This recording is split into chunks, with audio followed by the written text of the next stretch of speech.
त्रिदीप जी, अपने इन सेक्टर्स के आकलन में आप बैंकों में पीएसयू बैंक्स को कहाँ पे रखकर चल रहे हैं इस वक्त? क्योंकि जो एक दशक रहा 2008 से लेकर 18, 19, 20 तक का, वो बहुत ही खराब रहा पीएसयू बैंक्स का। पिछले 4 साल में बहुत डैमेज कंट्रोल हो चुका है। प्राइस परफॉर्मेंस अच्छी भी है, कुछ स्टॉक्स की अभी भी अपने ऑल टाइम हाई से एक बड़ा डिफरेंशियल क्रिएट करके चल रहे हैं। क्या पीएसयू बैंक्स को आप यहां से आगे चलते हुए वरीयता देंगे ओवर प्राइवेट बैंक्स? तो बहुत अच्छा सवाल है। इसमें एक सेकंड में अगर मैं आपको अपनी थिंकिंग प्रेजेंट करूं तो वो ऐसा है कि देखिए, पिछले 25 साल का जो मेरा एक्सपीरियंस है मार्केट्स में, उसमें 2-3 बार ही ऐसा सिचुएशन आया है जिसको हम कहते हैं गोल्डीलॉक्स सिचुएशन, जहां पे जो बैंकिंग सेक्टर में 2 इंपॉर्टेंट वेरिएबल होते हैं। एक होता है क्रेडिट ग्रोथ या लोन ग्रोथ, और दूसरा होता है एसेट क्वालिटी।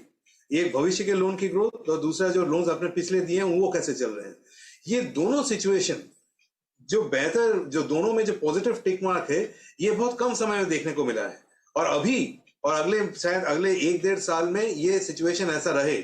इसके बाद ये सिक्लिकल सेक्टर है, ये वापस अपने एनपीए साइकिल में चला जाएगा। बट अगले 1 साल के लिए यहाँ पे चाहे वो पब्लिक सेक्टर बैंक्स हो या प्राइवेट सेक्टर बैंक्स हो, सबके बुक्स आज के डेट में क्लीन है और सब में ग्रोथ के जो है अपटिक देखने को मिल रहा है। सो अभी तो राइजिंग टाइड है ये सेक्टर में।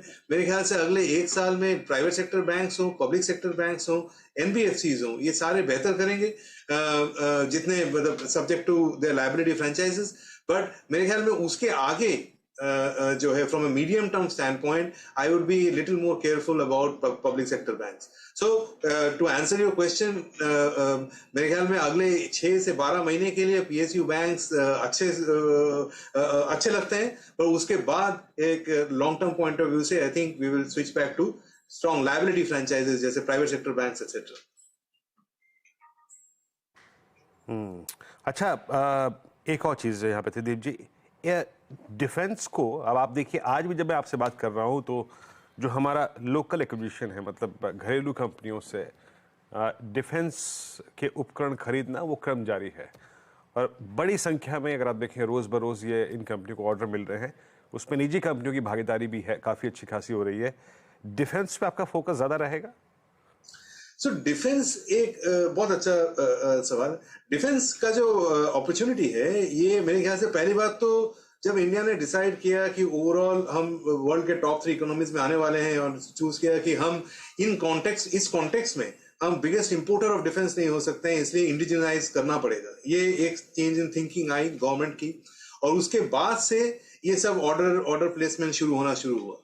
नाउ इसमें अभी कौन कैसे बेटर पोजीशन है ये समझने की जरूरी है। तो ऑर्डर बुक तो है 20 साल का, लेकिन कौन एग्जीक्यूट कर सकेंगे? पिछले 20 साल में अगर आप देखें तो पीएसयूज आर द वंस जिन्होंने इस समय पे काफी समय बिताया इस जगह पे।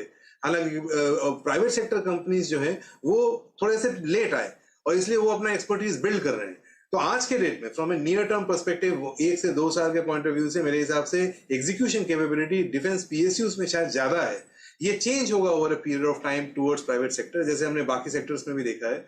तो अगर आज बोलिएगा कि डिफेंस पॉइंट ऑफ व्यू से, तो मैं कहूंगा कि हमारा रुझान जो है थोड़ा डिफेंस पीएसयूज की तरफ ज्यादा है, क्योंकि जो प्राइवेट सेक्टर प्लेयर्स हैं दे आर स्टिल स्मॉल, अपनी एक्सपर्टीज बना रहे हैं और over a period of time ये सामने आएगा। पर अगर आज से 1-2 साल की बात करेंगे तो उस समय प्राइवेट सेक्टर भी इसमें मीनिंगफुल पार्टिसिपेंट होगा। तो हमारे पोर्टफोलियोज में डिफेंस पीएसयूज भी हैं और कुछ प्राइवेट सेक्टर प्लेयर्स जिन्होंने पिछले 1 दशक में अच्छा एग्जीक्यूट किया है, वो उन पे हमने एक्सपोजर लिया है। सो आवर फ्रेमवर्क इज कि यहाँ पे ऑर्डर बुक तो 20 साल का है, एग्जीक्यूट कौन कर सकता है उस पे बेट करना चाहिए।